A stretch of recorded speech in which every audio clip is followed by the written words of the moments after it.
उस अहिल्या को ऐसा ही श्राप दिया था कि जब अपने ही रूप का एक ऋषि अहिल्या के पास उन्होंने देखा था, चंद्र को ऐसे पहरेदारी में लगाकर इंद्र गौतम बनकर अहिल्या के पास पहुंचे थे। भारत की नारियां ऐसी हैं, इनके रूप सौंदर्य के सामने अप्सराओं का जो तेज है वो निस्तेज हो जाता है। अहिल्या का ऐसा ही रूप सौंदर्य है, अहिल्या के पास वही मंत्र बल कि एक बार जब इंद्र ने देखा अहिल्या को तो उस पर आसक्त हो गए। सची उनकी पत्नी वे इंदिरा जो सर्वाधिक रूपसी हैं, वो अपना रूप बांटती हैं अप्सराओं को। सर्वाधिक सुंदरी अप्सराएं इंद्र की पत्नी से रूप मांगते हैं, सर्वथा वो रूपवान है। ब्रह्माणी रुद्राणी लक्ष्मी जिसके रूप की प्रशंसा करती है, अपनी ऐसी रूपसी पत्नी को छोड़कर वह ऋषि पत्नी पर आसक्त हुए। अब वहां पहुंचे कैसे? तो गौतम का वेश बनाया, वैसी आकृति प्रकृति रूप, वैसे ही उनके अंग प्रत्यंग, उसी प्रकार की भाषा, वैसी संवेदनाएं, लेकिन वैसा स्पर्श नहीं। अहिल्या चौंक गई थी उस स्पर्श को छूकर। उस स्पर्श में उन्हें लगा कि नहीं नहीं, इसमें सभ्यता नहीं, शिष्टता नहीं, ये निपट कोई बड़ी वैसी एक कोई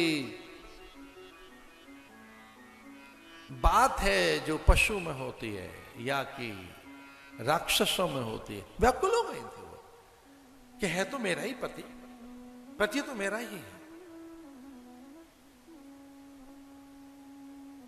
अर्धरात्रि के समय मुर्गे ने स्वर दिया, कुक्कुट ने।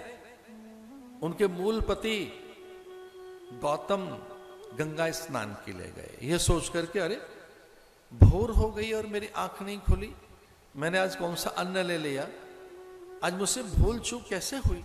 जीवन में कभी ऐसा अपराध नहीं हुआ कि मेरे ब्रह्म मुहूर्त में आंख न खुले। भागे थे गंगा स्नान के लिए और गंगा स्नान के लिए निकले और इधर गौतम बनकर इंद्र ने प्रवेश किया था,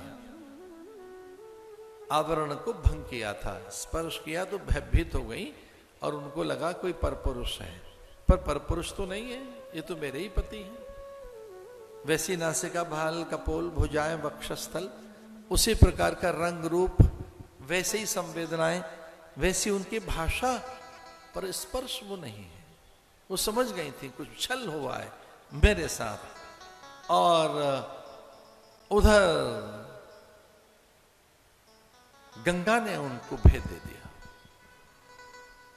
जैसे गंगा स्नान करने गए तो गंगा प्रकट होकर कहने लगी, मुनि बस एक डुबकी पर्याप्त है, दौड़ो भागो, आपकी कुटिया में छल हो रहा है। वो भागे थे गंगा स्नान अधूरा छोड़कर, और अपने ही वेश का एक और परपुरुष जब अहिल्या के पास देखा तो भयभीत हुए, वो क्रोधित हुए कि तू कौन है रे, मेरा वेश धारण करके मेरी पत्नी के पास है। इंद्र भयभीत होकर भागे, अपने मूल रूप में इंद्र को श्राप दिया था